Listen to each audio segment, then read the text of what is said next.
মসজিদে নববীর ভিতরে নবীজি সাল্লাল্লাহু আলাইহি ওয়াসাল্লাম যুদ্ধের ময়দানের জন্য কালেকশন করতেছেন।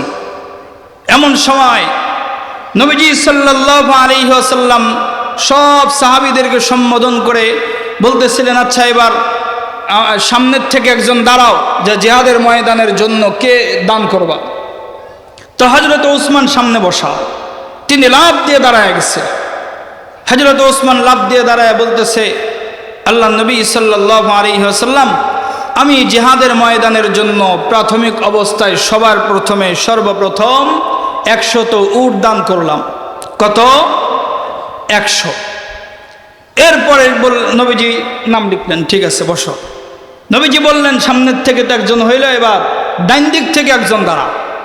নবীজির জবান থেকে কেবল ডাইন দিক শব্দ বের হয়েছে, সাথে সাথে হযরত ওসমান সামনের থেকে উঠে দৌড়ে ডাইন দিকে চলে গেছে, ডাইন দিকে যে দাঁড়ায় গেছে। ইয়া রাসূলুল্লাহ, আমি আরো 100 উট দিলাম। সুবহানাল্লাহ বলতে কষ্ট হইতেছে মনে হয় না? এখন বইলেন না, পকেটে রাইখে দেন, সকালে ঘুমের থেকে উঠে বইলেন নাস্তা পানি কইরা। হযরতে ওসমান বলছেন, ইয়া রাসূলুল্লাহ আরো 100। কত হইল মোট? 200।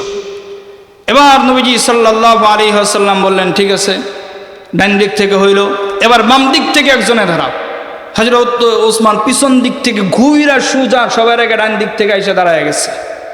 আয়েশা বলতেছে, ইয়া রাসূলুল্লাহ আমি আরো 100 উট দান করলাম। কত হইল? 300। নবীজি সাল্লাল্লাহু আলাইহি ওয়াসাল্লাম বলছে, ঠিক আছে বসো। এরপরে বলছে, সামনে হইল, ডাইনে হইল, বামে হইল, এবার পিছন দিক থেকে একজন দাঁড়াও। হযরত ওসমান লাফ দিয়ে উঠে পিছনে গেছে, পিছন দিক থেকে আবার দাঁড়ায় গেছে। ইয়া রাসূলুল্লাহ আরো 100 উট। কত হইল টোটাল? 400। হযরত ওসমানের এই কাণ্ড কারখানা দেখা নবীজি সাল্লাল্লাহু আলাইহি ওয়াসাল্লাম মুস্কি হাসিয়া দিচ্ছে। আল্লাহু আকবার বলেন। হযরত ওসমান রাদিয়াল্লাহু তাআলা আনহু নবীজি সাল্লাল্লাহু আলাইহি ওয়াসাল্লামের চেহারার মুস্কি হাসি দেখা সঙ্গে সঙ্গে হযরত ওসমান আবার দাঁড়ায় গেছে। আল্লাহর পয়গম্বর, আমি জিহাদের ময়দানের জন্য আরো 100 ঘোড়া আমি দান করলাম। এবার নবীজির খুশি আর দেখে কে? নবীজির চেহারা খুশিতে গোলাপ ফুলের মতো ফুইটা উঠছে। নবীজি সাল্লাল্লাহু আলাইহি ওয়াসাল্লামের আনন্দময় এই মুহূর্ত দেখার পরে হযরত ওসমান আল্লাহর নবীকে বলে, নবীজি আমারে কি 2টা মিনিট সময় দেওয়া যাবে? আমি শুধু আমার ঘরে যাব এবং আসব। আল্লাহর নবী বলেন, ওসমান যাও, অনুমতি দিলাম। হযরত ওসমান ঘরের ভিতরে চলে গেছেন। বাড়ির গেটে যায় চিৎকার দিয়ে বিবিরে ডাকতেছে, বিবি দ্রুত ঘরের ভিতরে যত সামান আছে সব সামানগুলি প্যাকেট করে দাও। হযরত ওসমানের বিবি বলে, স্বামী আমার নতুন কোনো ভালো ব্যবসা মনে হয় পেয়েছেন। হযরতে ওসমান জবাব দিতেছে, হ্যাঁ হ্যাঁ, এমন এক ব্যবসা পাইছি যেই ব্যবসা আর হয়তো পাওয়া যাবে না। এমন ব্যবসা হয়তো আর পাওয়ার সুযোগ আছে কিনা আমার জানা নাই। হযরত ওসমানের বিবি বলে, স্বামী এমন কি ব্যবসা পাইলেন যে আপনি এত আনন্দিত হয়ে গেলেন? হযরত ওসমান বলে, আমি এতদিন পর্যন্ত ব্যবসা করেছি দুনিয়ার মানুষের সাথে, মাখলুকের সাথে, কিন্তু এখন এই মুহূর্তে আমি যেই ব্যবসা করব এই ব্যবসা হবে স্বয়ং খালেক আল্লাহর সাথে। এজন্য যা আছে সব দাও। ঘরের সব পোটলা বাইন্দা নবীজির সামনে হাজির করছে। ইয়া রাসূলুল্লাহ, এই যে যা ঘরে ছিল সব এনে দিচ্ছি। নবীজি সাল্লাল্লাহু আলাইহি ওয়াসাল্লামের কাছে এত প্রিয় ছিল হযরতে ওসমান, স্বয়ং আল্লাহর কাছে পর্যন্ত এত প্রিয় হয়েছেন যে জান্নাতের ভিতরে হযরতে ওসমানের বিবাহ আবারও পড়ানো হবে। এমন একজন দামি সাহাবী কবরের পাশে দিয়া হাইটা যাইতেছে, হাউ মাউ করে চোখের পানি ছেড়ে কান্না করে দিয়েছেন। সাহাবায়ে কেরাম জিজ্ঞাসা করছে, আমিরুল মুমিনিন, আপনার আগে এবং পরের সব গুনাহ তো মাফ করে দেওয়া হয়েছে। নবীজি তো জান্নাতি ঘোষণা দিয়ে গেছেন। এরপরে আপনার চোখের ভিতরে পানি কেন দেখা যায়? হযরতে ওসমান বলে, সাহাবীরা শোনো, আমার ইন্তেকালের পরে আমার প্রথম ঘাঁটি হলো এই কবর। কবরের ভিতরে যেই সওয়াল করা হবে, সওয়ালের জবাবগুলি যদি আমি দিতে পারি, তবে সামনের ঘাঁটিগুলা আমার জন্য বড় সহজ। আর যদি এই সওয়ালের জবাব আমি দিতে না পারি, সামনের ঘাঁটিগুলা আমার জন্য বড় কঠিন।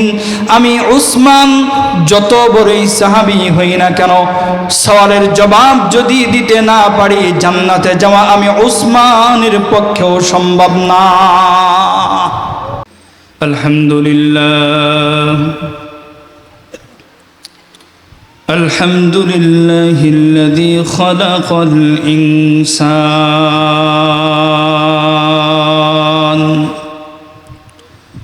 ওয়া ক্বাদ আতা আলাইহি হীনুম মিনাদ দাহরি লাম ইয়াকুন শাইআম মাযকুরা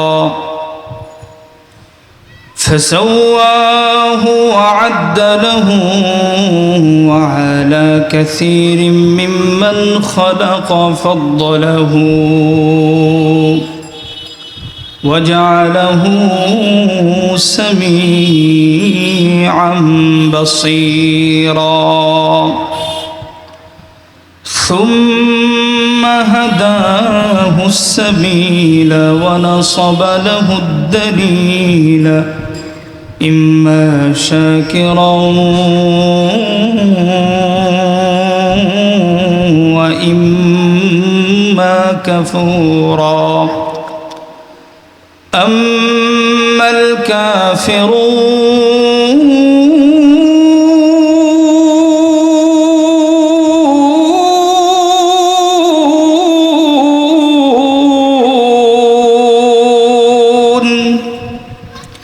فأعتد لهم سلاسل وأغلالا وسعيرا يعذبون بأصناف العذاب ينادون ويلا ويدعون ثبورا وأما الشاكرون فنعمهم وكرمهم ولقاهم نضرة وسرورا أما بعد فأعوذ بالله من الشيطان الرجيم الذين ينفقون في السراء والضراء والكاظمين الغيظ والعافين عن الناس والله يحب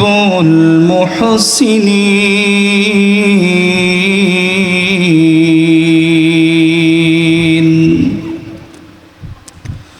وقال تعالى قل إن كنتم تحبون الله فاتبعوني يحببكم الله ويغفر لكم ذنوبكم والله غفور رحيم.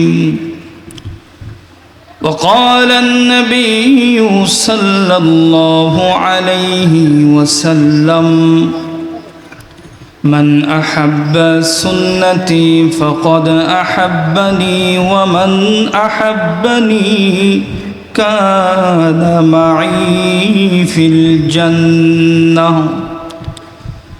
أو كما قال النبي عليه الصلاة والسلام. صدق الله مولانا العظيم وصدق رسوله النبي الأمي الكريم ونحن على ذلك لمن الشاهدين والشاكرين والذاكرين والحمد لله رب العالمين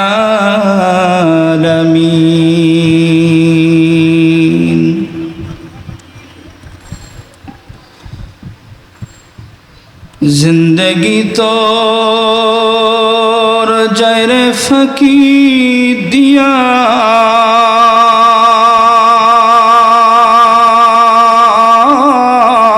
रे सोनारा दो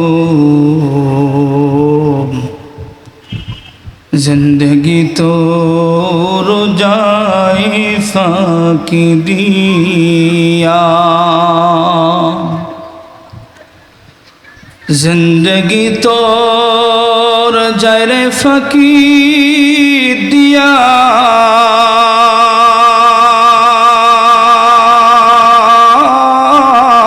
रे सोनारा दो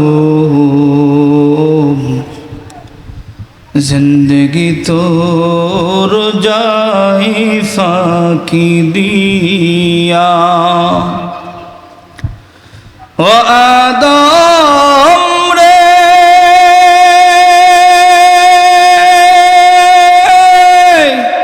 পাক ধরিয়া গেছে দাড়ি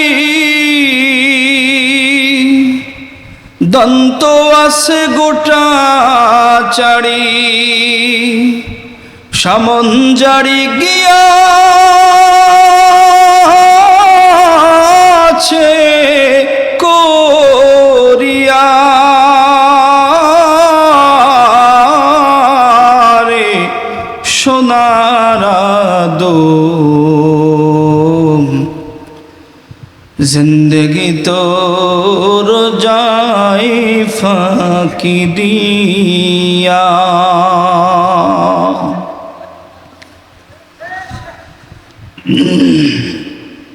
আলহেরা মাদ্রাসা ও এতিমখানার উদ্যোগে আয়োজিত আজকের এই বার্ষিক ওয়াজ মাহফিলের মুহতারাম সম্মানিত সভাপতি শেখ মোহাম্মদ আব্দুল হাই সিদ্দিক, আমার পূর্বে আলোচনা করেছেন হাজারো আলেমের উস্তাদ শেখুল হাদিস মুফতি রশিদ আহমদ সাহেব, বারাকাল্লাহু ফি হায়াতি, সকলেই বলি আমিন। এছাড়াও মাহফিলের শুরু থেকে পর্যন্ত অনেক উলামায়ে কেরামগণ আলোচনা করেছেন। আল্লাহ তাআলা প্রত্যেকের আলোচনা মোতাবেক আমাদেরকে আমল করার তৌফিক দান করুক এবং যিনারা আলোচনা করেছেন প্রত্যেকের ইলম আমল হায়াতের ভিতরে বারাকা দান করুক। আমার মনে হয় গরম যদি এর চাইতেও বেশি হইতো, মাহফিল না দিয়ে যদি মমতাজরা এনে নাচ গান করানো হইতো, আমার মনে হয় এই মাঠের ভিতরে জায়গা দেওয়া যেত না। কি মনে হয় আপনাদের কাছে? কোনো মেয়ে যদি আইনা সুন্দর মতো নাচানো হইতো, কে কার আগে বসবে মনে হয় মারামারি শুরু হয়ে যেত, ঠিক না? দুনিয়ার সামান্য ফুর্তি, সামান্য মজা পাওয়ার জন্য আজকে আমরা উঠে পড়ে লেগেছি। এদিকে অন্য দেশে যখন মুসলমানদের উপরে কোনো জুলুম হয়, আক্রমণ হয়, আমরা আফসোস করি, ওই দেশের মুসলমানদের উপরে কি পরিমাণ জুলুম হচ্ছে, নির্যাতন হচ্ছে। অথচ এই জুলুম আর নির্যাতন হয়তো অল্প কিছুদিনের ব্যবধানে আমাদের উপরেই চলে আসবে। বলবেন হুজুর কেন? আমরা যারা মুসলমান দাবি করি, আমরা কতজন এমন আছি যে আমাদের ভিতরে বাস্তবিক পক্ষে মুসলমানিত্ব রয়েছে?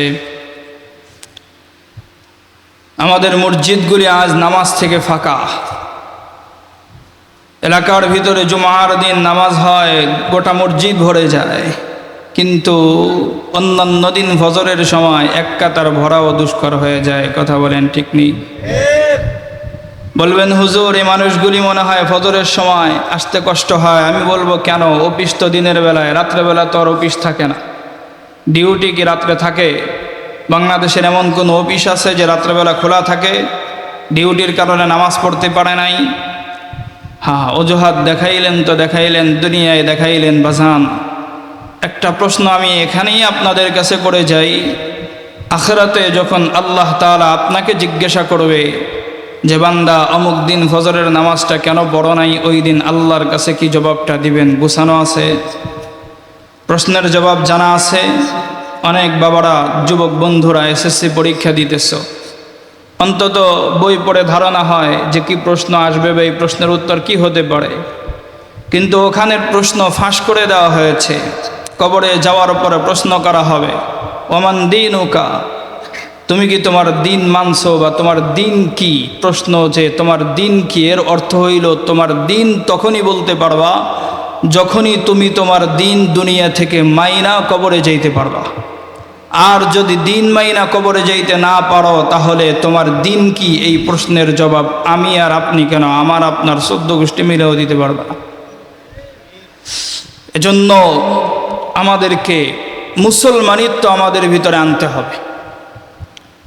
আজকে আমরা দুনিয়ার দিকে এমনভাবে ঝুঁকে গেছি, মনে করতেছি দুনিয়া থেকে বোধহয় কবরে আমাদের আর যাওয়ার কোনো প্রয়োজন হবে না। চোখের সামনে বহু মুরব্বী যুবক সন্তান মারা যাইতেছে না? আপনার সমবয়সী, আপনার বয়স 60 বছর বয়সের মুরব্বী 2-4 দিন আগেও মারা গেছে, এমনও আছে না? আপনিও কবরের ভিতরে মাটি দিছেন না? কিন্তু আপনি সেখান থেকে কি শিক্ষা হাসিল করছেন? কিছুই করেননি। অথচ আপনার ওখান থেকে শিক্ষা হাসিল করা দরকার ছিল, আজকে যাকে আমি কবরে রাখতেছি আগামীকাল এই কবরেই আমাকে আসতে কোনো সন্দেহ আছে?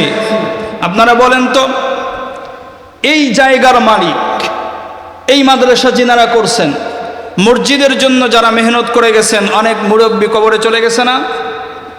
আজকে যেই বাড়ির মালিক আপনি, ওই বাড়ির মালিক এক সময় আপনার বাবা ছিল না? ছিল কি না? আপনার বাবার পূর্বে আপনার দাদা ছিল, দাদা চলে গেছে, বাবাও চলে গেছে। এবার আপনারা একটু কষ্ট করে আমাকে জবাব দিবেন, বাড়ির মালিক দাদাও ছিল, বাবাও ছিল, তারা চলে গেছে, বাড়ি কি নিয়ে গেছে না বাড়ি বাড়ির জায়গাতেই আছে? বলেন। এবার আমি যদি মারা যাই, আপনি যদি মারা যান, এই বাড়ি আমি আর আপনি কবরে নিয়ে যাব নাকি বাড়ির জায়গায় বাড়ি থাকবে? সম্পদের জায়গায় সম্পদ থাকবে, গাড়ির জায়গায় গাড়ি থাকবে, বিবির জায়গায় বিবি থাকবে, সন্তানের জায়গায় সন্তান থাকবে, ভাইয়ের জায়গায় ভাই থাকবে, বোনের জায়গায় বোন থাকবে। পৃথিবীর নিয়মতান্ত্রিকভাবে যেভাবে চলতেছিল সেভাবেই চলবে। আমি মারা যাওয়ার পরে আমার সন্তান হয়তো 5 মিনিট থেকে 10 মিনিট, বেশির চাইতে বেশি 15 মিনিট, আমার বিবি একদিন হয়তো 2 দিন, বেশির চাইতে বেশি 3 দিন। এরপরে কান্না বন্ধ হয়ে যাবে। 3 দিন পরে সবাই চিন্তা ফিকির করবে যে বাবা যে সম্পদ রেখে গেল কেমনে ভাগাভাগি করা যায়। সম্পদ নিয়ে দেখবেন ভাই ভাইয়ের ভিতরে দ্বন্দ্ব শুরু হয়ে যাবে।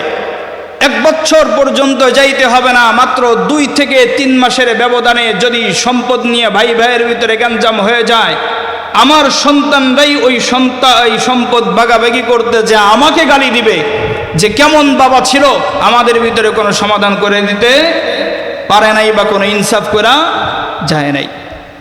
ফলাফল কি দাঁড়াইল? আপনি কি মনে করেন আমি মারা যাওয়ার পরে আমার বিবি এভাবেই থাকবে সারা জীবন? আজকে আমার বিবি আমাকে বলে যে তুমি যদি মারা যাও আমি বাঁচতে পারবো না। এরকম অনেকের বিবি বলতেছে না? আপনারাও অনেকে বলতেছেন না, তুমি যদি মারা যাও আমি থাকবো কিভাবে? বাস্তবিক পক্ষে অনেকের বিবি এখানে মারা গেছে, আপনারা ভালোই বিন্দাস দুনিয়ায় চলতেছেন, কোনো সমস্যা নাই।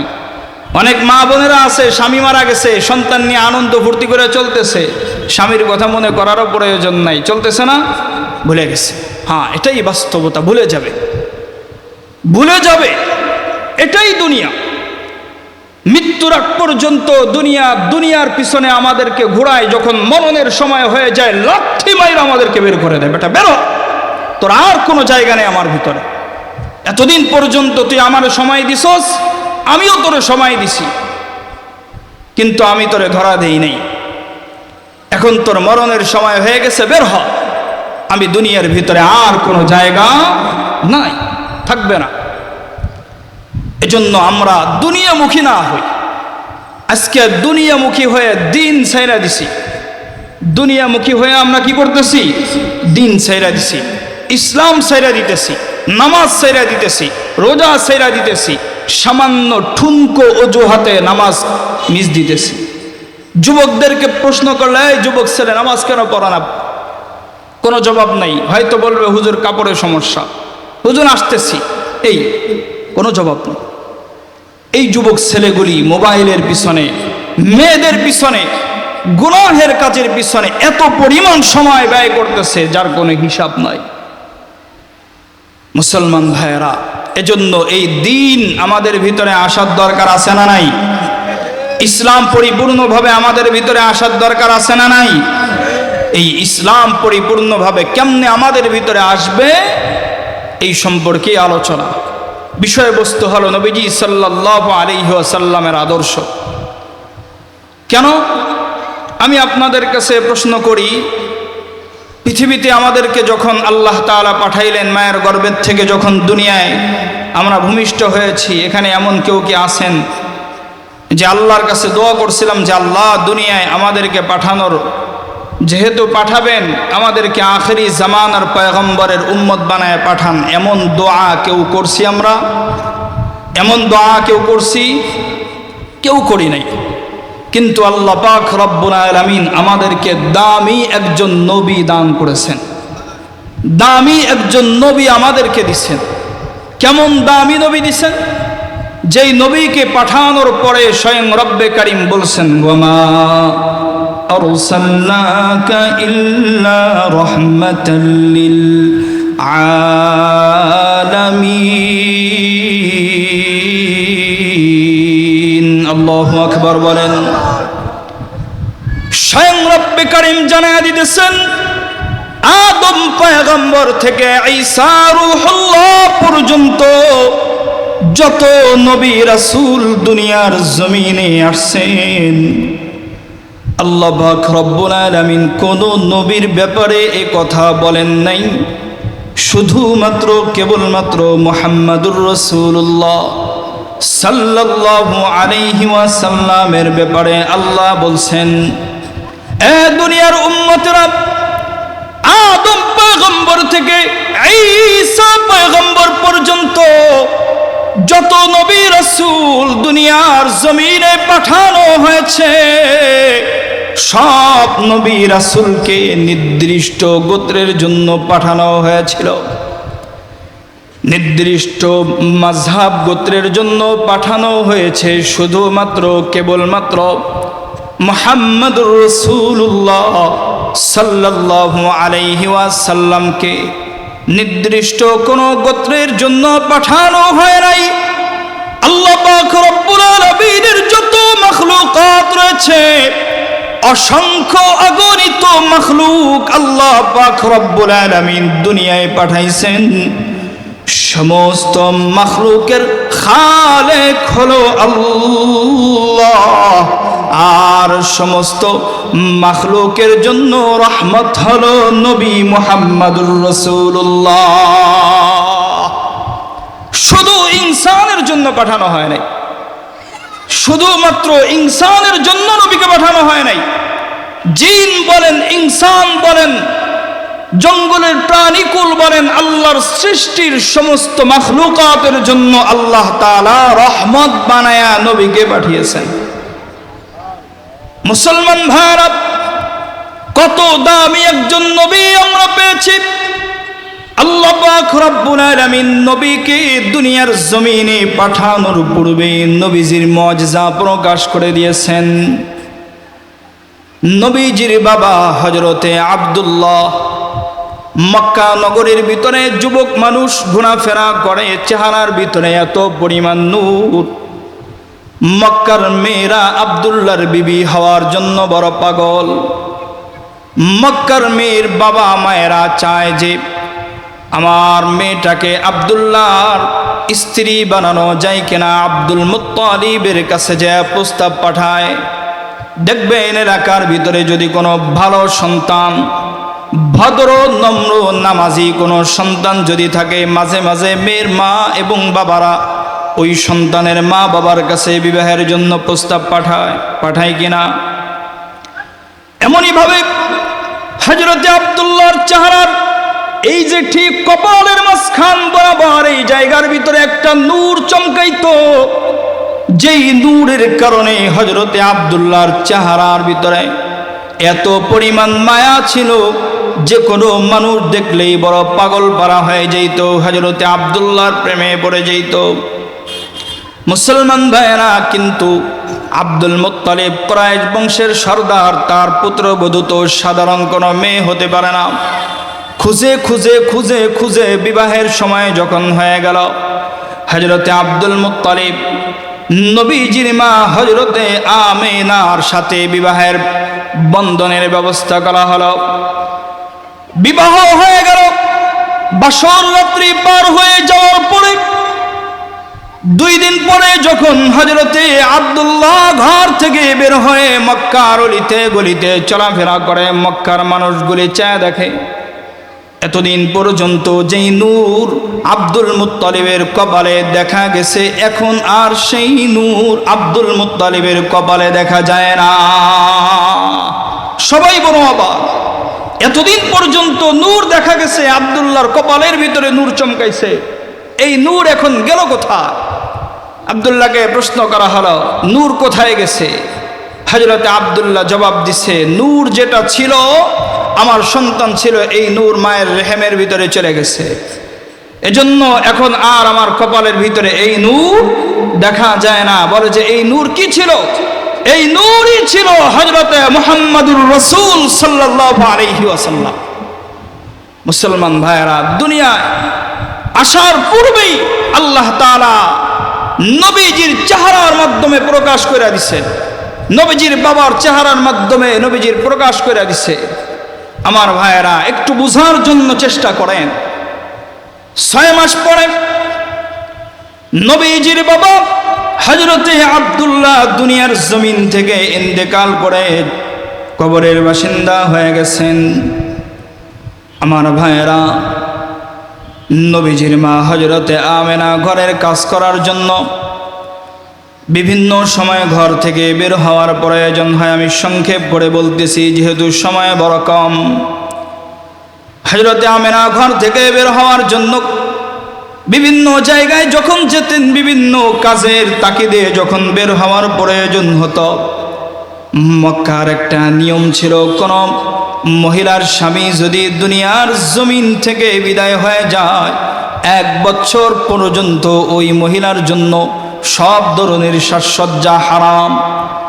কিন্তু নবীজির মা হযরত আমেনা যেই রাস্তা দিয়া যাইতেন, ওই রাস্তার আশেপাশে কোনো মানুষ যদি থাকতো, তারা অটোমেটিক্যালি নবীজির মায়ের শরীর থেকে খুব সুন্দর একটা সুঘ্রাণ পাইতেন, এবং এমন সুঘ্রাণ তারা পাইতেন যেই সুঘ্রাণের কারণে তারা বিমোহিত হয়ে যাইতেন।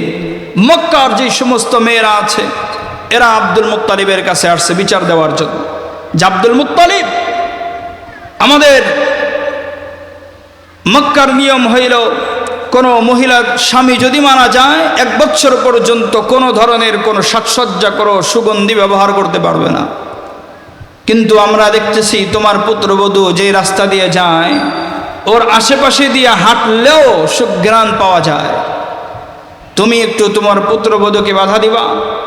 তুমি সর্দার হয়ে তোমার পুত্রবধূই যদি নিয়ম কানুন না মানে, তাহলে আমরা আর মানব কিভাবে? এটা স্বাভাবিক ব্যাপার। দেশের কর্ণধার যারা, এরা যদি ভুল করতে থাকে, তাহলে সাধারণ জনগণ ভুল করে, এটা স্বাভাবিক ব্যাপার, এটা হতেই পারে, এটা করবে স্বাভাবিক। আব্দুল মুত্তালিব তার কাছে যখন মহিলারা বিচার দিল, উনিও বিচক্ষণ মানুষ ছিলেন। উনি ভাবতে লাগলেন যে এই সবেমাত্র আমার ছেলেটা মারা গেল, আমার পুত্রবধূ সবেমাত্র বিধবা হলো, এই সময় যদি তাকে কোনো ধরনের প্রশ্ন করে হ্যারাসমেন্ট করা হয়, হয়তো সে কষ্ট পাবে। তিনি তার বিবির সাথে আলোচনা করছেন। শিক্ষা কাকে বলে দেখেন। এই বিচারগুলো যদি আমার আপনার বইয়ের ব্যাপারে, আমার আপনার পুত্রবধূর ব্যাপারে দিত, পুত্রবধূকে তো যা মন চাই তাই বলতাম, এবং ওই বইয়ের মা বাবার কাছেও বিচার দিতাম যে তুমি কেমন মেয়ে আমার ঘরে দিলা, ওর কারণে গ্রামের ভিতরে আমাদের ইজ্জত থাকে না। বলতাম কি বলতাম না, কথা বলেন? শিক্ষা এটা। আপনার ছেলের বইয়ের ব্যাপারে হয়তো কেউ কমপ্লেন দিয়েছে, এর মানে এই না যে তাকে আপনি যা মন চাই তাই বলবেন। মানুষ বলতেই ভুল হতে পারে। আপনি শ্বশুর, আপনি শাশুড়ি, আপনাকে আপনার ছেলের বইয়ের প্রতি সহ অনুভূতিশীল হতে হবে। আপনি আপনার মেয়ে এবং ছেলের বইয়ের ভিতরে পার্থক্য করাটা আপনার জন্য উচিত হবে না। আজকে তো আমাদের সমাজের ভিতরে বড় পার্থক্য এটা। আমার মেয়ে যদি, আমার মেয়ের জামাই একসাথে কোথাও ঘুরতে যায়, আমি প্রশংসা করি অন্যদের কাছে, যে দেখছো আমার মেয়ের জামাইটা কত ভালো, আমার মেয়েকে কত ভালো জানে, কত আদর করে। আমার মেয়ের জামাই যদি আমার মেয়েকে নিয়ে আমার কাছ থেকে অন্য কোথাও থাকে, তার শ্বশুর শাশুড়িকে বাদ দিয়ে অন্য কোথাও ভাড়া থাকে, আমি প্রশংসা করি আমার মেয়ের জামাই কত ভালো আমার মেয়েকে আদর করে। ঠিক এই জায়গায় যদি যদি ছেলের বউকে নিয়ে কোথাও থাকে, এই শ্বশুর শাশুড়ি এরা বলে যে এই মহিলা, এই ছেলের বউ আমার ছেলেরা তাবিজ করছে, বলে কি বলে না, কথা বলেন? তাহলে এক জায়গা ছয় আর এক জায়গা নয়। নিজের বেলায় কুরু কুরু, অন্যের বেলায় মাকরু। এই কাজ কেন করেন? অন্যজন করলে বলেন মাকরু, আর নিজের বেলায় কুরু কুরু। নিজেরটা ঠিক আছে, নিজের বেলায় 16 আনা, অন্যের বেলায় 4 আনা। এই খেয়ানত যদি করেন, আল্লাহর কাছে জবাব দেওয়া লাগবে। বাজান, আমার বাজান যারা আছেন, শ্বশুর শাশুড়ি, আম্মাজান যারা আছেন, আল্লাহর ওয়াস্তে এই খেয়ানত করবেন না। আব্দুল মুত্তালিব বিবির সাথে পরামর্শ করলেন, আমাদের পুত্রবধূর ব্যাপারে মক্কার মেয়েরা এমন কমপ্লেন দিতেছে, এই ব্যাপারে তুমি কি বলো? নবীজির দাদি হযরতে আব্দুল মুত্তালিবের বিবি, তিনি বলতেছেন, স্বামী, মক্কার মেয়েরা আমার কাছে আর বিচার কি দিবে?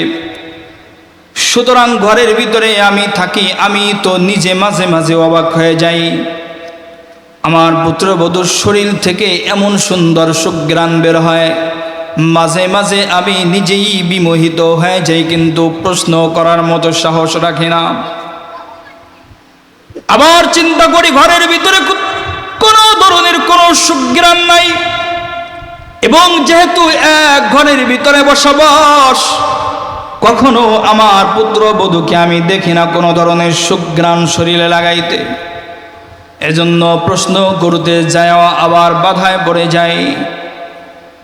নবীজির দাদা এবং দাদি দুইজন পরামর্শ করে নবীজির আম্মাকে ডাকছেন, সুন্দর করে বলছেন, আম্মা জান, আপনি যদি অনুমতি দেন একটা প্রশ্ন আপনার কাছে করতে চাই।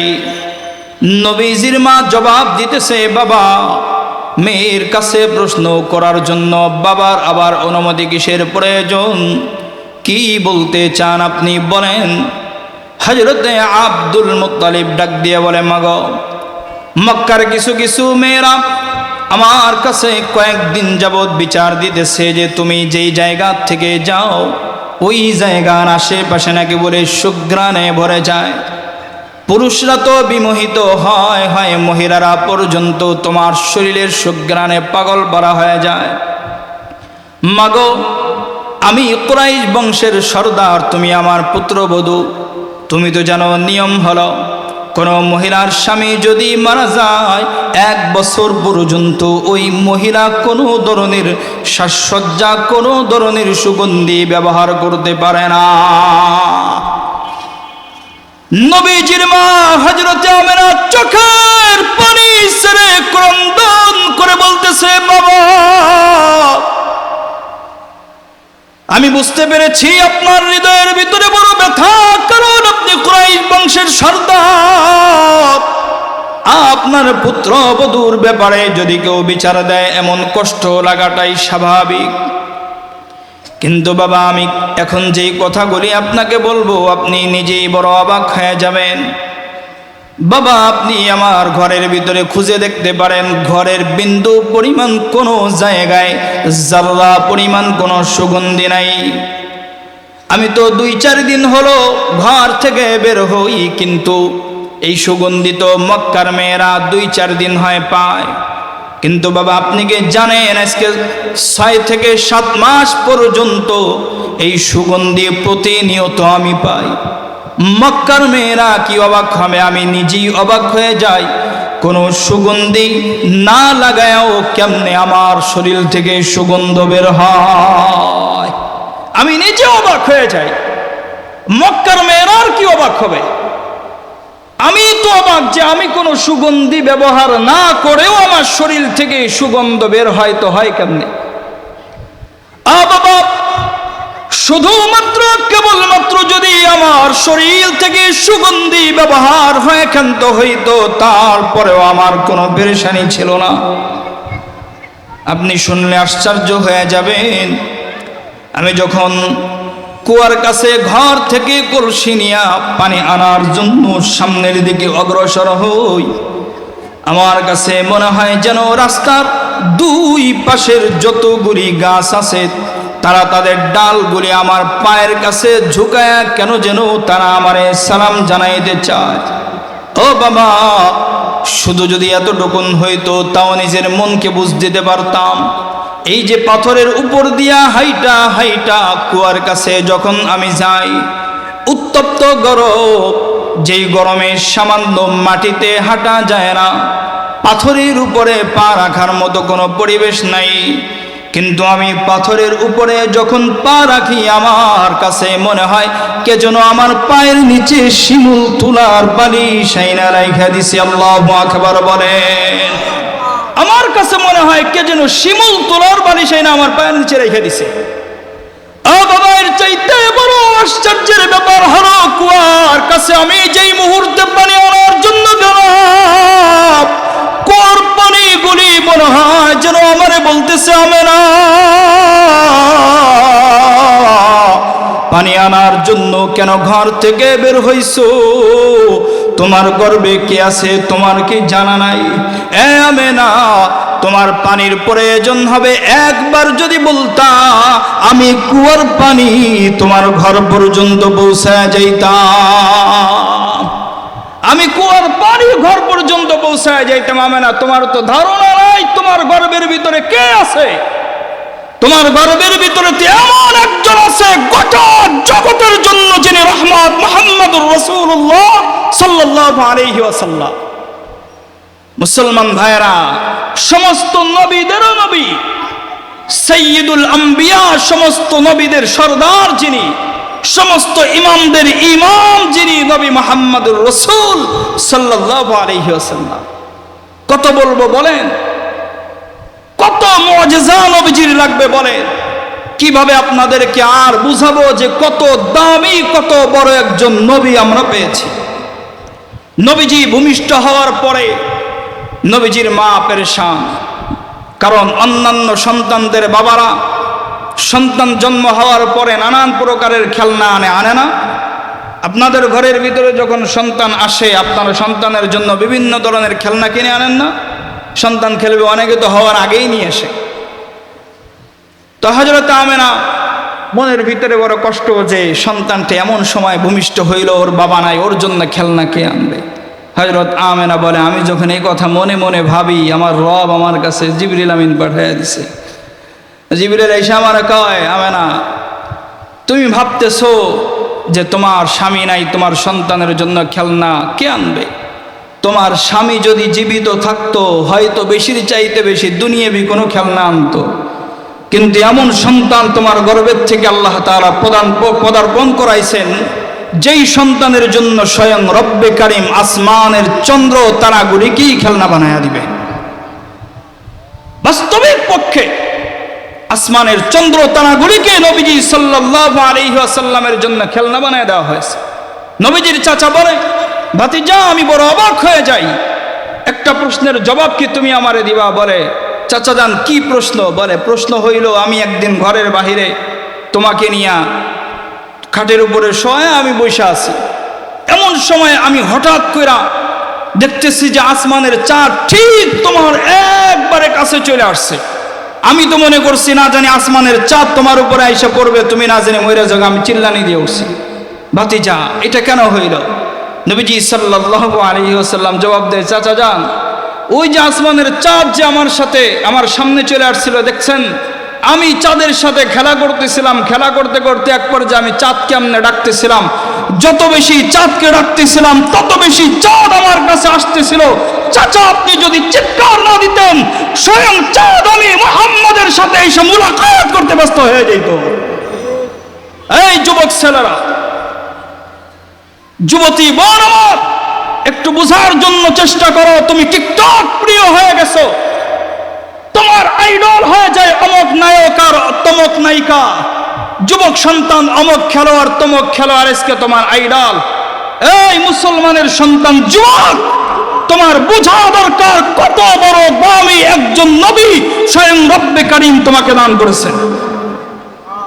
হযরতে ঈসা রূহুল্লাহ রব্বে কাবার কাছে দোয়া করেছে, আল্লাহ আখরি জামানার পয়গম্বর উম্মত বানায়া আমার দুনিয়ায় পাঠায়েন। রব্বে কারীম দোয়া কবুল করেছেন। এজন্য কিয়ামতের পূর্বের সময়ে ইমাম মাহদির পরে হযরতে ঈসা পয়গম্বর বাইতুল মুকদ্দাসে ছাদের উপরে নামবেন। ইমাম মাহদির পিছনে হযরতে ঈসা পয়গম্বর নামাজ পড়বেন। ইমাম মাহদি আলাইহিস সালাতু ওয়াস সালাম ঈসা পয়গম্বরকে চিনে ফেলবে, নামাজের জন্য বলবে। ঈসা পয়গম্বর যুবক, ঈসা পয়গম্বর জবাব দেবে, আজকে ইমাম হবেন আপনি, কারণ আমি নবী হইয়া আসি নাই, আমি আখিরি জামানার পয়গম্বরের উম্মত হয়ে আসছি। ইমামতি আপনি করবেন, আমি ঈসা রূহুল্লাহ, আমি আল্লাহর পয়গম্বর ছিলাম, এখন আমি উম্মত হয়ে আসছি, আমি মুসল্লি হয়ে যাব। মুসলমান ভাইরা, এমন একজন দাবি নবী পেয়েছি, আইডল যদি বানাইতেই হয় মুহাম্মাদুর রাসূলুল্লাহ সাল্লাল্লাহু আলাইহি ওয়াসাল্লামকে আইডল বানানো দরকার। বলবেন হুজুর মুহাম্মাদুর রাসূলুল্লাহ সাল্লাল্লাহু আলাইহি ওয়াসাল্লামকে আইডল কেন বানানো দরকার?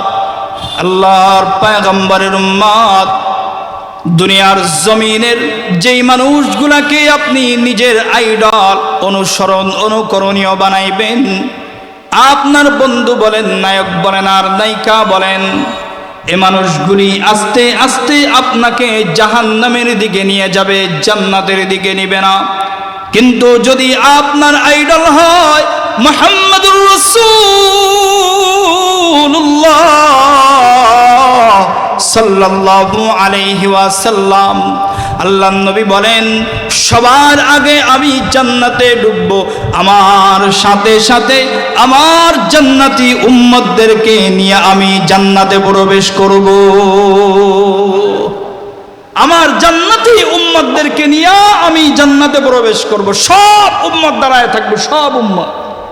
যুবক একটু দিলের কান লাগায় শোনো আমার বন্ধু, আমার যুবতী বোন, তোমার পায়ে হাত দিয়ে বলতে চাই, একটু দিলের কান লাগায় শোনো। তুমি তো দুনিয়ার পিছনে দৌড়াইতেছো, এই যুবক ছেলে, দুনিয়ার পিছনে দৌড়াইতেছো, গোটা জিন্দেগি শেষ করবা, কোনো লাভ হবে না, বরঞ্চ তোমার ক্ষতি হবে। মান তাশাব্বাহা বিকওমিন ফাহুয়া মিনহুম, মহাব্বত তোমার যার সাথে হবে কিয়ামতের ময়দানে তুমি তার সাথেই উঠবা। এবার মেসি নেইমারের সাথে মহাব্বত হবে, ওদের সাথেই তুমি হাশরের ময়দানে উঠবা। এখন ওরা জাহান্নামে যাবে, তুমিও জাহান্নামে যাবা। আর মুহাম্মাদুর রাসূলুল্লাহ সাল্লাল্লাহু আলাইহি ওয়াসাল্লামকে অনুসরণ অনুকরণ করবা, তিনিও সবার পূর্বে জান্নাতে যাবে, তুমিও তার সাথে সাথে জান্নাতে যাবে। সব উম্মত দাঁড়ায় থাকবে, চায় চায় দেখবে উম্মতে মুহাম্মদি না ঢোকা পর্যন্ত অন্য কোন নবীর উম্মত জান্নাতে প্রবেশ করতে পারবে। এজন্য নবীজির খাঁটি উম্মত হওয়ার দরকার আছে না নাই?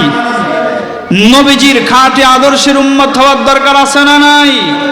মুসলমান যদি খাঁটি উম্মত হইতে চান, তাহলে এক নম্বর করণীয় হলো নবীজি সাল্লাল্লাহু আলাইহি ওয়াসাল্লামের সুন্নতের রঙে রঙিন হওয়া, নবীজির আদর্শে আদর্শিত হওয়া। আজকে আমাদের সংসার বলেন, আমাদের সমাজ বলেন, কোন জায়গায় নবীজি সাল্লাল্লাহু আলাইহি ওয়াসাল্লামের আদর্শ আছে? এক কথা বলেন, আছে? ঘর থেকে শুরু কইরা, সমাজ থেকে শুরু কইরা, রাষ্ট্রীয় ব্যবস্থা থেকে শুরু কইরা কোথাও নাই। নবীজির সুন্নাত, নবীজির আদর্শ একেবারেই উঠে গেছে। আমরা কবে বুঝবো মুসলমান? কবে বুঝবো? আমাদের হুশ ফিরবে তো ফিরবে কবে? শুধু কি জাহান্নামের দিকেই দৌড়াইতে থাকবো? আর কত কাল আপনি জাহান্নামের দিকে দৌড়াবেন বলেন আমার বাজান? আপনি আর কত গুনাহ করলে আপনার কাছে মনে হবে যে না আপনি একজন পাপী? বলেন, আপনি আমারে বলেন যে হুজুর আমি এই পরিমাণ গুনাহ করলে এরপরে আমার কাছে মনে হবে যে আমি একজন পাপী, কিন্তু হুজুর যে পরিমাণ পাপ হয়েছে আমার কাছে এখন আমার গুনাহগার মনে হয় না। হায় যুবক সন্তান, হায় বৃদ্ধ বাবাজিরা, সাহাবায়ে কেরামের হালত ছোট থেকে ছোট ভুলও যদি কখনো হয়েছে, পেরেশান হয়ে গেছে।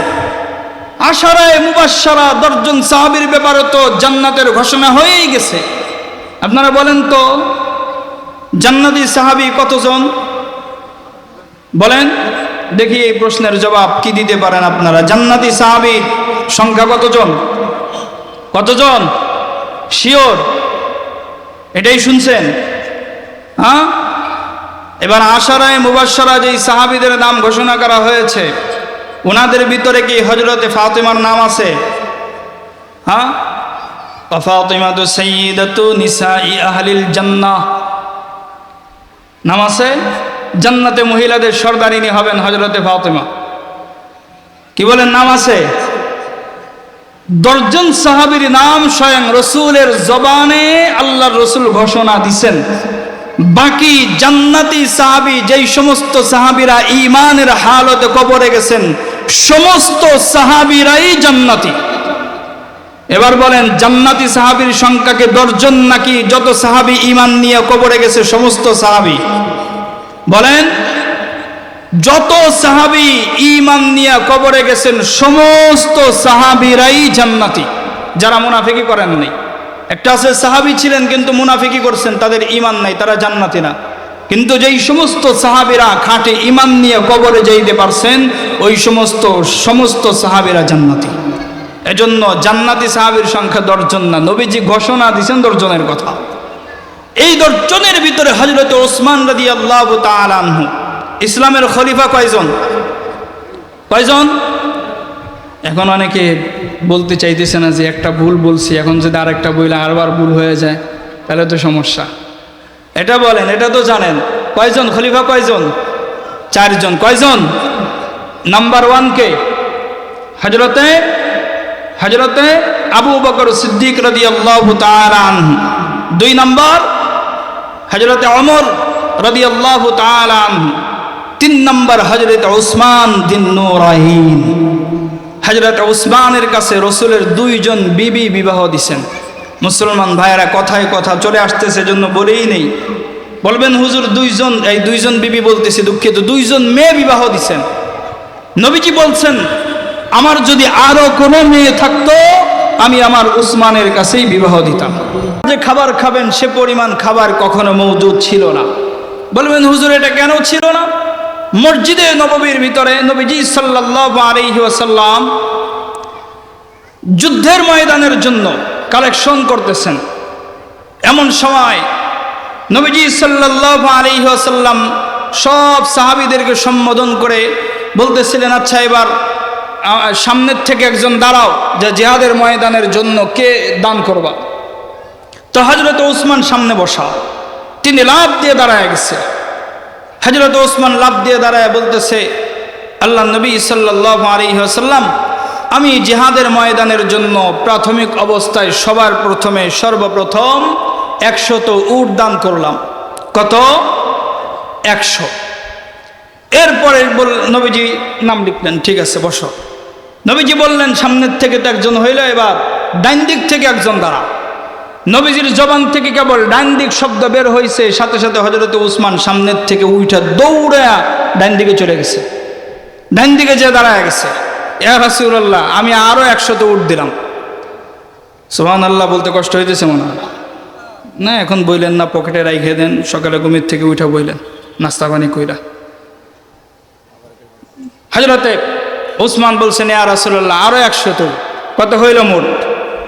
200। এবার নবীজি সাল্লাল্লাহু আলাইহি ওয়াসাল্লাম বললেন, ঠিক আছে, ডান দিক থেকে হইল, এবার বাম দিক থেকে একজনে দাঁড়াও।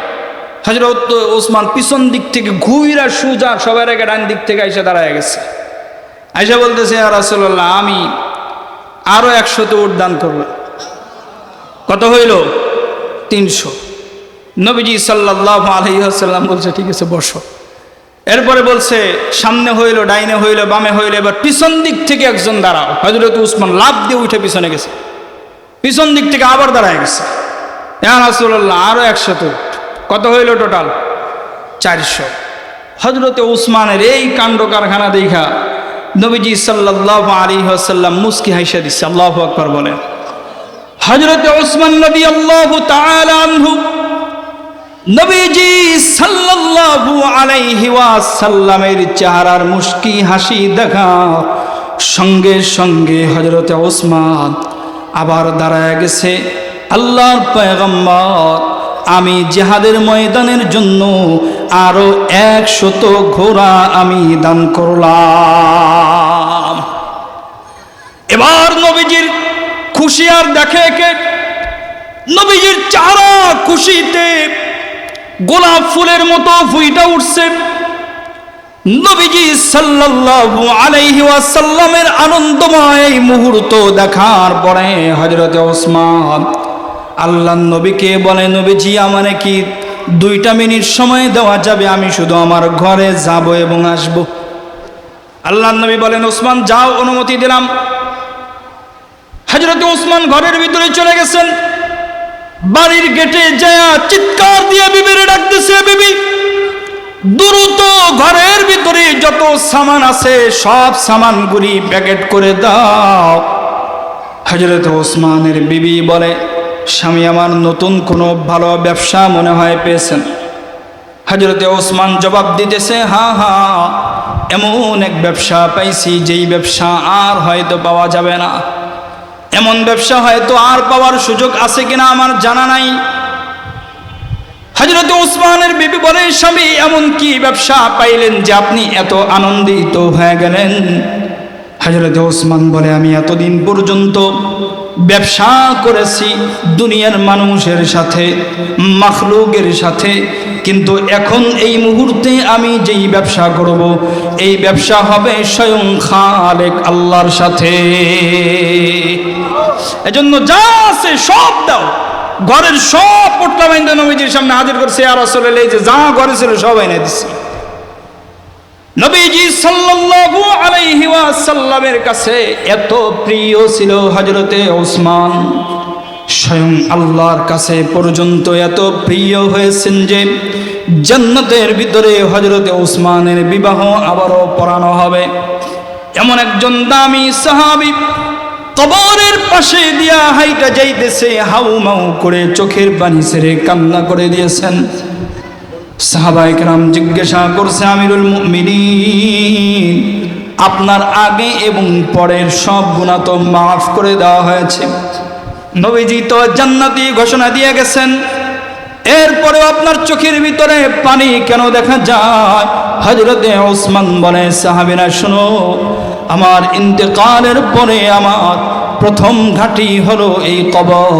কবরের ভিতরে যেই সওয়াল করা হবে, সওয়ালের জবাবগুলি যদি আমি দিতে পারি তবে সামনের ঘাঁটিগুলা আমার জন্য বড় সহজ। আর যদি এই সওয়ালের জবাব আমি দিতে না পারি, সামনের ঘাঁটিগুলা আমার জন্য বড় কঠিন। আমি উসমান যত বড়ই সাহাবী হই না কেন, সওয়ালের জবাব যদি দিতে না পারি, জান্নাতে যাওয়া আমি উসমানের পক্ষেও সম্ভব না।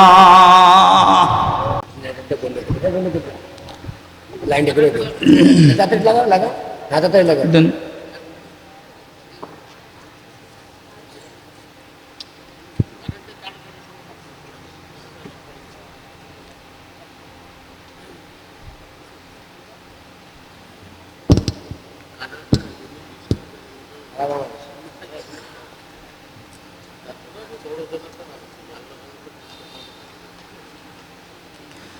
মুসলমান, এই হযরতে উসমান কবর দেখাই হাউমাউ করে কান্না করেছেন, কবর দেখা। আর আজকে আমাদের হালত, আপনাদের এখানের অবস্থা আমার জানা নাই, তবে মাঝে মাঝে আমি আফসোস করি, এখন তো সচরাচর গ্রামের বাড়িতে ঈদের নামাজ পড়া হয় না, জুমাও পড়া হয় না, যেহেতু ঢাকায় জুমা পড়াই। তো আগে এক সময় দেখছি আমাদের গ্রামেও মসজিদের পাশেও কবরস্থান আছে, আবার একটু দূরেও আছে। আবার কবরস্থানের সাথে আমাদের এলাকার সবচাইতে বড় মাদ্রাসা, ওই মাদ্রাসা আছে, ওখানে মসজিদও আছে, ঈদগাঁও আছে। তো নামাজ পড়া ওখানে মেলা হয়।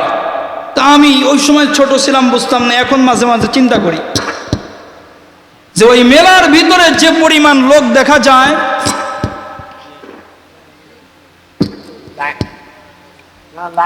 মেলার ভিতরে যে পরিমাণ লোক দেখা যায়, ঈদগার ভিতরে নামাজ শেষ হওয়ার উপরে সে পরিমাণ লোক দেখা যায় না। তখন বুঝি নেই, এখন মাঝে মাঝে চিন্তা করি যে আমাদের ব্যস্ততা কি পরিমাণ, আমাদের ব্যস্ততা কি পরিমাণ। আমি এখন মাঝে মাঝে আমার এলাকার মাহফিলে প্রতি বছর প্রধান আলোচক আমিই থাকি। তা আমি এখন ভালো করেই বলি, ইমাম সাহেবকে বলে দেই যে একজন মানুষ এখান থেকে মুনাজাত না করে যেন না উঠে, পরিষ্কার নিষেধ। কেউ যদি উঠে আপনি নাম লিস্টি করে আমি যখন বাড়িতে আমার কাছে দেবেন, আমি তাকে ওই 6 মাস পরে হলেও জিজ্ঞাসা করব, কেন আপনি এখান থেকে মোনাজাত না করে উঠলেন? বলবেন হুজুর মোনাজাত করা কি জরুরি? আমি বলবো হ্যাঁ, ঈদের দিন, ঈদের নামাজের পরে মোনাজাত করা আমি মনে করি এটা ফরজ, আমি মনে করি এটা ফরজ। বলবেন হুজুর কেন? কারণ হলো কবরবাসীরা আমাদের দিকে চেয়ে থাকে, কবরবাসী যারা আছে এরা আমাদের দিকে চেয়ে থাকে, আমাদেরকে হাতছানি দিয়ে ডাকতে থাকে, সন্তান তুই তো আনন্দ আর ফুর্তি করবি, তোর ঈদের নামাজ শেষ আর মালিক আমাদেরকে আবারও গ্রেফতার করে ফেলতেছে। এজন্য আমাদের জন্য আমি মনে করি মা বাবার হক আদায় করা হিসাবে ওয়াকুল রব্বির হামহুমা কামা রাব্বায়ানি সগীরা, স্বয়ং রব্বে কারীম দোয়া যেহেতু শিখায় গেছে, আমি মনে করি অন্তত মা বাবার জন্য হইলেও ঈদের দিনের মুনাজাত করা আমাদের জন্য জরুরি, মা বাবার জন্য হইলেও। আপনাদের এলাকার হালত আমার জানা নেই, আছে এগুলা? হ্যাঁ, যে ঈদের নামাজ শেষ হওয়ার আগে মানে কোন রকম ইমাম সাহেব আসসালামু আলাইকুম ওয়া রাহমাতুল্লাহ, মানে বাম দিকে সালাম ফিরানোর আগেই দৌড়, এমন হালত আসেনি? আমার মসজিদে আমি মাঝে মাঝে পরিষ্কারভাবে নিষেধ করে দিই। আমি তো বলি মসজিদে থাইকেরাস মাঝে মাঝে লাগাই দিতে, একজন লোকও যেন বের না হয় সুন্নাত না পড়ে জুমার দিন। ঈদের দিন তো প্রশ্নই জাগে না মুনাজাতের আগে বের হওয়া। তারপরেও যদি 2-1 জনের জরুরত থাকে, কি জরুরত? হুজুর ডায়াবেটিস, হ্যাঁ আপনার শুধু নামাজ আসলে ডায়াবেটিস, চার দোকানে বসে আড্ডা দেন তখন ডায়াবেটিস লাগে না? হ্যাঁ, আপনি টিভির সামনে চোখ বড় বড় করে টিভি দেখেন, তখন আপনার ডায়াবেটিসে ঠেলা দেয় না? আপনার শুধু ঈদগায় আসলে, মসজিদে আসলে ডায়াবেটিস শুরু হয়ে যায়? এগুলো একটা ফাইজলামি। আল্লাহর ওয়াস্তে এই রোগ যদি আপনাদের এলাকায় থাকে, এই রোগ দূর করার দরকার আছে না নাই? ঈদগাহ থেকে মুনাজাত করে বের হবেন নাকি না করে বের হয়ে যাবেন? না করে বের হবেন কারা কারা একটা হাত তুলেন তো। না মুরব্বী টের পায়নি, এমনি হুজুকে হাত তুলে ফেলছে। তো সবাই কইরা বের হবেন তো ইনশাল্লাহ? এমনি আসেনি এই রোগ আপনাদের এখানে? হ্যাঁ, যে মুনাজাত না করে বের হয়ে যায়, আছে এই রোগ? সত্য ইনশাল্লাহ এই কোরবানির ঈদের থেকে এই রোগ আর এলাকার ভিতরে থাকবেন না, কথা দিতেছেন তো আপনারা? আল্লাহকে একজন 2টা হাত তুলেন সবাই, বলেন আল্লাহ আমরা আগামীকাল জুমা থেকে এবং সামনের ঈদ থেকে মুনাজাত না করে ঈদগাহ এবং মসজিদ থেকে বের হব না। ওয়াদা দিছেন কার কাছে? এখন আল্লাহর হাতে ছেড়ে দিলাম, বুঝাবুঝি আল্লাহর সাথে কইরেন। মুনাজাত করতে হবে, না করা হয় এটা কোনো কথা না, দোয়া করতে হবে। মুনাজাত না করেন কিন্তু দোয়া করতে হবে। আপনি ওখানে বসে থাকেন, দোয়া করেন, কারণ আপনার মা আপনার বাবা আপনার জন্য অপেক্ষায় আছে, আপনার কাছে চাইতেছে। স্বয়ং রব্বে কারীম যেহেতু বলছেন ওয়াকুল রব্বির হামহুমা কামা রাব্বায়ানি সগীরা, দোয়া শিখাইয়া দিছেন কে? দোয়া শিখাইয়া দিছেন কে? আল্লাহ দোয়া শিখাইয়া দিছে, আপনি শিখেন নাই, আল্লাহ শিখাইছেন।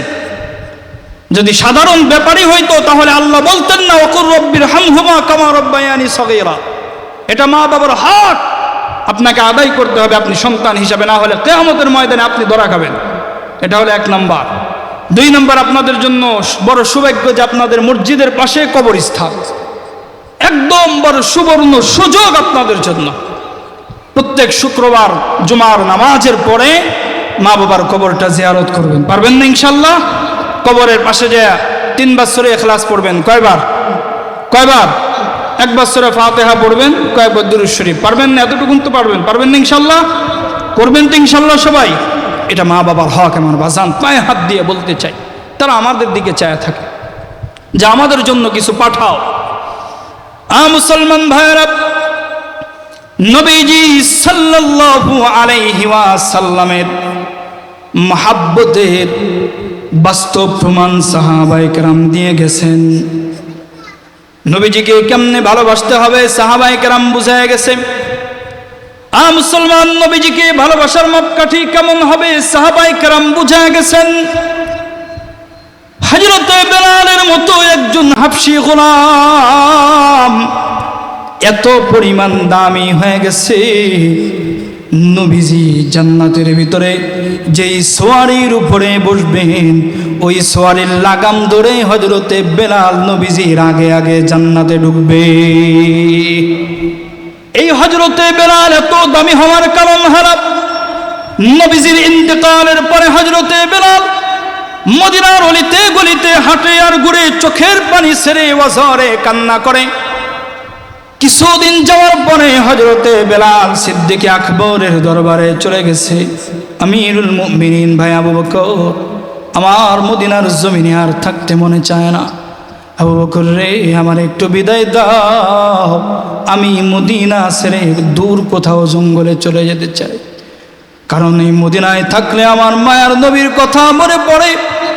নবীজির কথা যখন স্মরণ হয়ে যায় আমি আর নিজেকে কন্ট্রোল করতে পারি না, আমি ধৈর্য হারা হয়ে যাই, আমি বড় পাগল বড়া হয়ে যাই। আবু বকর, আমার এই অনুমতি দাও। হযরতে আবু বকর বলে, ভাই বেলাল, নবীজির ইন্তেকালের পরে তোমার কণ্ঠের আজান শুনে শুনি তো আমরা দিলটাকে সান্ত্বনা দিতাম। তুমি যদি মদিনা ছেড়ে চলে যাও আর কে আজান দিবে? আমরা কার আজান আর শুনবো বলো? হযরতে বেলাল হযরতে আবু বকরের কাছ থেকে অনুমতি নিয়ে ছোট্ট একটা গাঠুরি বান্দা রওনা হয়েছে। নবীজির রওজার পাশে যাইয়া চোখের পানি ছেড়ে ওয়াজরে কান্না করতেছে আর বলতেছে, পয়গম্বর, আপনার ইন্তেকালের পরে মদিনার জমিনে আমি হাঁটলেই আপনার কথা মনে হয়। ওগো নবীজি, আপনি যখন জীবিত ছিলেন আপনার সামনে আমি হাঁটতাম, কারণ মক্কার শত্রুরা আপনার পথের ভিতরে কাটা বিছায় রাখত। আমি বেলাল আপনার আগে হাঁটতাম, কারণ হলো কাটার খোঁচা আমার পায়ে লাগুক, আপনি নবীর গায়ে যেন না লাগে। আগো নবীজি, দুনিয়ার জমিন থেকে আপনি চলে গেছেন, এখন আর মদিনার জমিনে আমার থাকতে মনে চায় না গো নবীজি, আমি চলে যাইতেছি। হযরতে বেলাল দূর জঙ্গলে চলে গেছে, সুদূর আফ্রিকা মদিনার থেকে বহু দূর চলে গেছেন। মুসলমান ভাইরা, হযরতে বেলাল চলে যাওয়ার 6 মাস পরে ঘুমের ঘরে হযরতে বেলাল স্বপ্ন দেখে। নবীজি সাল্লাল্লাহু আলাইহি ওয়াসাল্লাম স্বপ্নের ভিতরে বেলালকে দেখাইতেছে, বেলাল 6টা মাস হয়ে গেল আমার কাছ থেকে দূরে চলে গেল। বেলাল রে, একটা বার কি আমি নবীর কথা তোমার মনে হয় না? একটা বার কি আমি নবীর কথা মনে পড়ে না? আমি নবীর রওজার পাশে কি তোমার একটু দাঁড়াইতে মন চায় না রে বেলাল? বেলাল, তোর জন্য আমার দিলটা বড় কান্দে। একটা বার আয়, আমি নবীর রওজার পাশে আইসে একটা বার দাঁড়ায় একটু সালাম দাও রে বেলাল। হযরতে বেলাল স্বপ্ন দেখার পরে ঘুম থেকে জাগ্রত হয়েছেন। ঘুম থেকে উঠে সঙ্গে সঙ্গে বেলাল রাদিয়াল্লাহু তাআলা আনহু মদিনার দিকে রওনা করেছেন। মুসলমান ভাইরা, তাহাজ্জুদের সময় হযরতে বেলাল মদিনার জমিনের ভিতরে যখন প্রবেশ করেছে, হযরতে বেলাল আস্তে আস্তে যখন সকাল হয়ে যায়, হযরতে বেলালকে দেখার সঙ্গে সঙ্গে সব সাহাবীরা ওরা পাগল পারা হয়ে গেছে। হযরতে বেলালের কাছে সাহাবীরা চলে গেছে, মদিনার ছোট ছোট মাসুম বাচ্চাগুলি হযরতে বেলালের আগমনের খবর পেয়ে মায়ের কাছে দৌড়ায় চলে গেছে। মা, মদিনার জমিনে হযরতে বেলালকে দেখা গেছে, নবীজির মুয়াজ্জিন হযরতে বেলাল যেহেতু মদিনায় আসছে, মাগো মনে হয় মদিনার ইমাম নবীজিও মদিনায় আসবে। মাগো আসো, একটু বেলালের চেহারাটা দেখে আসি মা, নিজেদের কলব নিজেদের দিলটাকে একটু সান্ত্বনা দেয়। সব সাহাবীরা বেলালের কাছে বের করেছেন।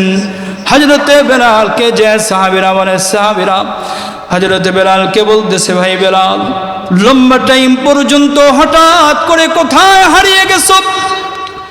নবীজির ইন্তেকালের পরে তোমার কণ্ঠের আজান শুনে শুনে নিজেদের দিলের সান্ত্বনা দিতাম, হঠাৎ করে কোথায় হারায় গেছো? নবীজি হারায় যতটুকুন এতিম আমাদেরকে বানায় গেছে, তুমি হারায়া আমাদেরকে আরো বড় এতিম বানায় গেছো। লম্বা টাইম পরে মদিনার জমিনে যেহেতু আসছো, তোমার কণ্ঠের আজানটা একটু দাও, নবীজির যুগের কথা স্মরণ করতে চাই, একটু নবীজির কথা মনে করে নিজেদের কলবটাকে সান্ত্বনা দিতে চাই। হযরতে বেলাল জবাব দিতে যে, সাহাবীরা, আমি যখন আজান দিতাম আমার আজান স্বয়ং পয়গম্বর নিজের কানে শুনতেন। সাহাবীরা, তোমাদের কাছে আমি জানতে চাই, এখন যদি আমি আজান দেই আমার আজানের আওয়াজ স্বয়ং নবীজি শুনবেননি? সাহাবীরা, আমার যে আজান নবীজি সাল্লাল্লাহু আলাইহি ওয়াসাল্লাম শুনবে না, এই আজান আমি বেলালের পক্ষে দেওয়ার সম্ভব না। সাহাবীরা যখন অনুরোধ করতেছে রাজি হয় না, হযরতে সালমান ফারসি দৌড়ে নবীজির নাতি হযরতে হাসান আর হুসাইনের ঘরে চলে গেছে। দৌড়ে যায় হাসান আর হুসাইনকে বলতেছে, হাসান হুসাইন, খবর শুনছনি যে মদিনার জমিনে বেলাল আসছে? হযরতে হাসান আর হুসাইন বলে, হ্যাঁ শুনেছি। বলে, অনেকক্ষণ পর্যন্ত অনুরোধ করলাম আজান দেওয়ার জন্য, কিন্তু বেলাল আজান দেয় না। তোমরা দুই ভাই যায় যদি অনুরোধ করো তাহলে হয়তো বা আজান দিবে। হযরতে হাসান হুসাইন সাথে সাথে বাড়ির থেকে দৌড়ে চলে আসছে।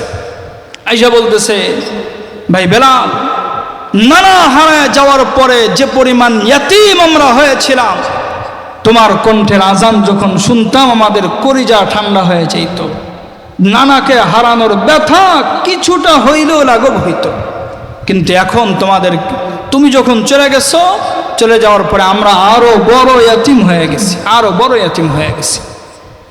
হযরতে হুসাইন বলতেছে, বেলাল, তোমার কণ্ঠের আজানটা বড় মধুর, শুনতে মনে চায়, একটু মিনারায় উঠো, আবার একটু আজান দাও।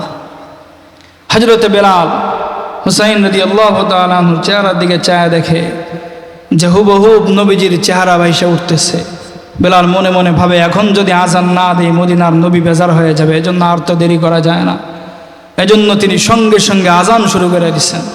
আজান দিতে দিতে যখন আশহাদু আন্না মুহাম্মাদুর রাসূলুল্লাহ বলতেছে, ওনার অভ্যাস ছিল মসজিদের পিলারের কাছে নবীজি বসে থাকতো, আর হযরতে বেলাল আজান দেওয়ার সময় চোখটা আর চোখ করে তাকাইতেন নবীজির দিকে।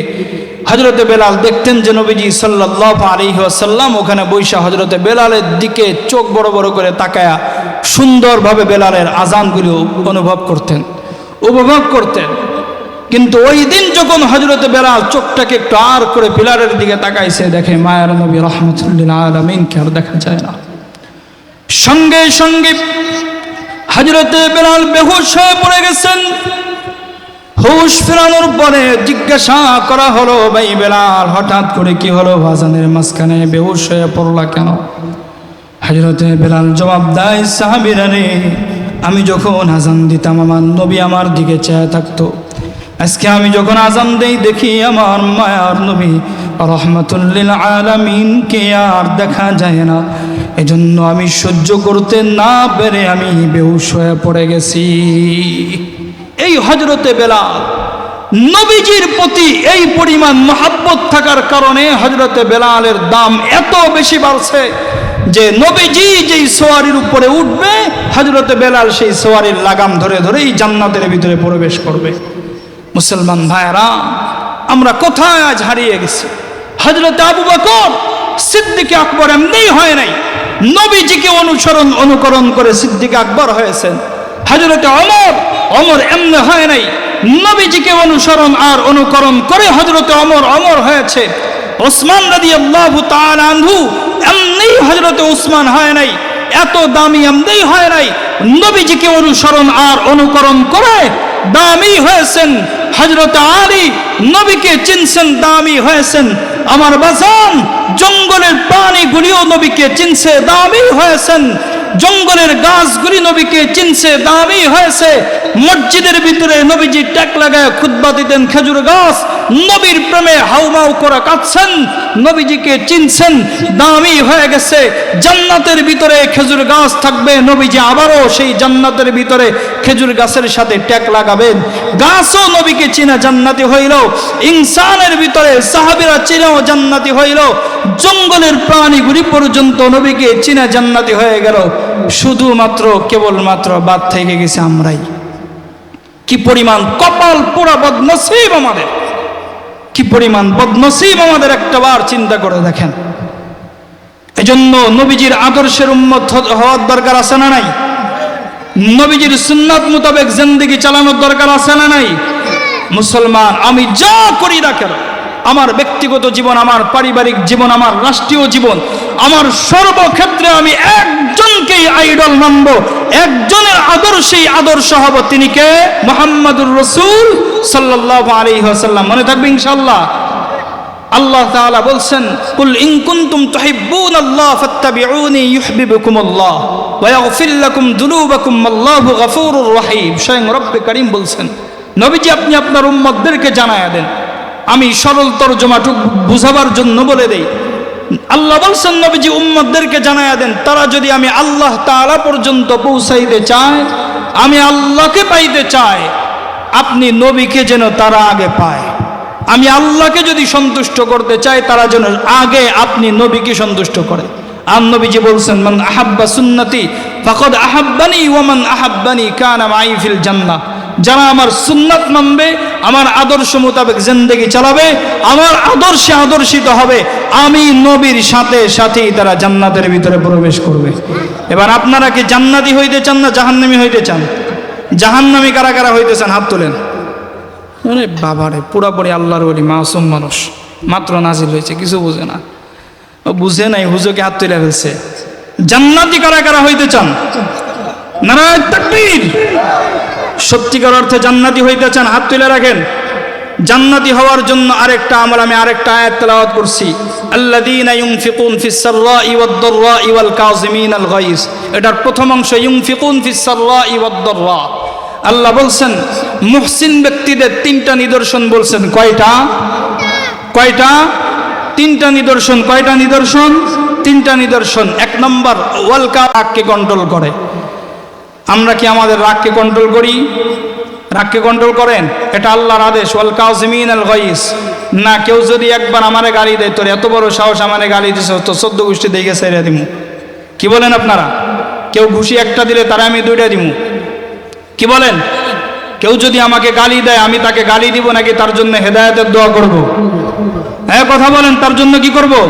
হেদায়েতের দোয়া করব। কেউ যদি একটা থাপ্পড় দিল, এই জন্য তারা আমি দুইটা থাপ্পড় দিব নাকি তার জন্য হেদায়েতের দোয়া করব?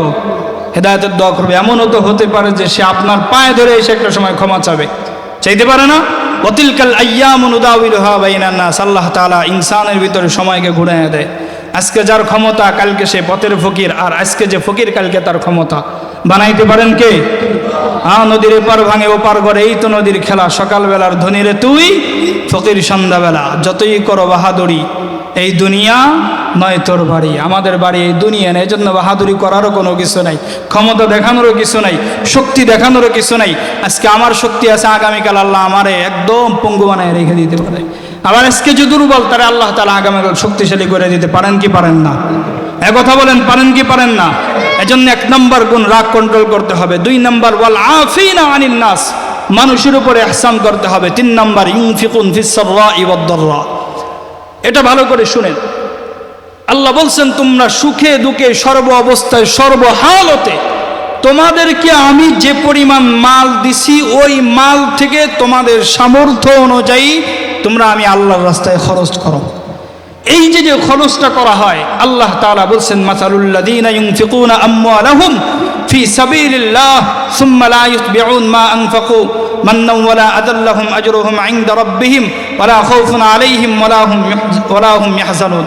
আবার বলছেন কামাসালি হাব্বাতিন আম্বাতাস সাবআ সানাবিলা ফি কুল্লি সুমবুলাতিন মিআতু হাব্বা ওয়াল্লাহু ইউদাঈফু লিমান ইয়াশাউ ওয়াল্লাহু ওয়াসিউন আলীম।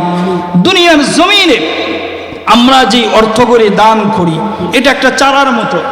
যেমন স্বাভাবিকভাবে আমরা যখন একটা তেঁতুলের চারা কোথাও বিচি একটা ফেলানো হয়, ওই তেঁতুল গাছ থেকে সর্বপ্রথম কয়টা পাতা বের হয়? কয়টা পাতা বের হয়? 2টা পাতা। ওই 2টা পাতার থেকে আস্তে করে আরো 2টা, এভাবে হইতে হইতে হইতে হইতে তেঁতুল গাছটা এত পরিমাণ বড় হয়ে যায় যে ওর পাতাগুলি কি আর গোনা সম্ভব হয়? কথা বলেন, গোনা সম্ভব হয়? পাতা ধরেন হয়েছে কয়েক কোটি, কিন্তু বীজ কয়টা? বীজ কয়টা? একটা। বীজ কয়টা? পাতা কি পরিমাণ? অগণিত। পাতা কি পরিমাণ? অগণিত। ঠিক তেমনই ভাবে আল্লাহ বলেন, আমার রাস্তায় যখন তোমরা 1 টাকা অথবা 10 টাকা যতটুকুন সামর্থ্য আছে খরচ করো, আমি আল্লাহ ওই সম্পদটাকে একটা বীজ হিসাবে রোপণ কইরা দেই। কিয়ামত পর্যন্ত ওটার সওয়াব বাড়তে থাকবে, এত পরিমাণ বাড়বে কিয়ামতের ময়দান তুমি নিজেই অবাক হয়ে যাবে যে আল্লাহ এই সওয়াব কি আমি করছি? এত পরিমাণ সওয়াব কি আমার? আল্লাহ আমি তো এত আমল করি নাই, এত সওয়াব তো আমার না। আপনি নিজে পর্যন্ত অবাক হয়ে যাবে, আপনি নিজে অবাক হয়ে যাবে। এজন্য এই অসংখ্য অগণিত সওয়াব আমাদের দরকার আছে না নাই? কার কার দরকার আছে একটু হাত তুলেন। সবার দরকার আছে। আপনাদের এই মাদ্রাসা কি আমার না আপনাদের? কথা বলেন, এলাকাবাসীর নাকি এলাকার বাহিরের লোকের? এই মাদ্রাসা উঠাইতে হবে কি এলাকাবাসীর না এলাকার বাহিরের লোকের?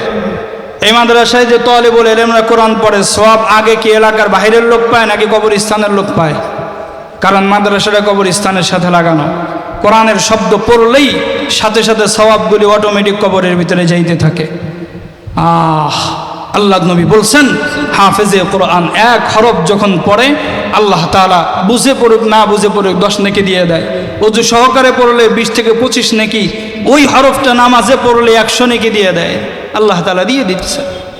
এই নেকিগুলো আছে পড়তেছে, সে যেমন পায়, এই মাদ্রাসা করার জন্য যারা কষ্ট করে গেছে, মেহনত করে গেছে, কবরে শুয়ে আছে, এরা অটোমেটিক পয়রা যে পরিমাণ নেকি পাইতেছে, এরা কবরে ঘুমায় ঘুমায় সেই পরিমাণ নেকি পায়। সুবহানাল্লাহ। তাবারকের পরে কয়েন একটু শক্তি না হইলে তো কখন যেত না। কি মনে হয়?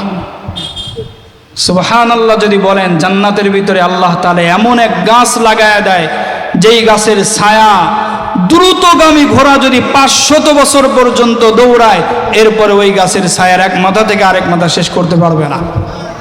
এত বড় ফজিলত, সুবহানাল্লাহ। বলতে বড় কষ্ট হয় আমাদের। তাই জন্য এই মাদ্রাসার কাজ চলতেছে। আপনারা, আমি আইসা অনেকক্ষণ পর্যন্ত মাদ্রাসার ভিতরে বসা দেখছি। মাদ্রাসার 3য় তলায় উন্নয়নের জন্য অর্থের প্রয়োজন। এরপরে মাদ্রাসার ভিতরে অন্যান্য আরও বিভিন্ন সাইডের কাজগুলি আছে। এগুলি আমরা কম বেশি দিয়ে হইলেও আমাদের একটা বিবাহের ভিতরে আজকাল যদি আমরা যাই, 500-1000 টাকা এমনি বকশিশ দিয়ে, সেটাকে কি বলে? নেসার বলে আপনাদের বাসায় নাকি কি বলে এটাকে?